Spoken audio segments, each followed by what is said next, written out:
you're very active in defending people's rights to have access to herbal medicine.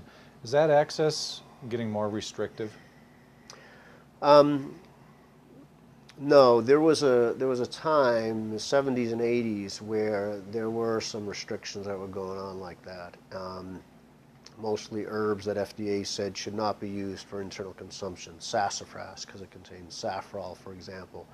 Well, black pepper and basil contain safrole, but they're not telling us not to eat pesto and stuff like that, or black pepper.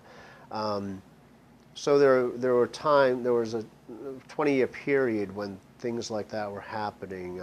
Most recently, ephedra was banned, and it should not have been banned as a traditional herbal medicine, in my opinion, or a traditional herbal supplement. Um, but there's a place where the industry and really abused it.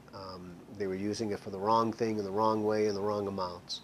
Um, for example, they were using it in energy products, weight loss products, and fad products. That both categories are subject to a high level of abuse. If a little Sure. bit's more good, if a little bit's good, more is better. Plus, they were using very highly concentrated, purified ephedrine, um, um, synthetic or naturally derived ephedrine to spike these ephedra products so that people would feel a zing from it, and then they would go back to them. Um, and because of that, that causes problems. Now, the problems that were associated with the ephedra products were predominantly because of weight loss or energy, highly concentrated ephedrine products, not traditional ephedra products. And at first, FDA differentiated between the two and said, no, we're not really going to go after these traditional products. We don't think they're a problem. We really want to go after this abuse category. And then when the rubber met the road, they went after the whole category, and ephedra was banned.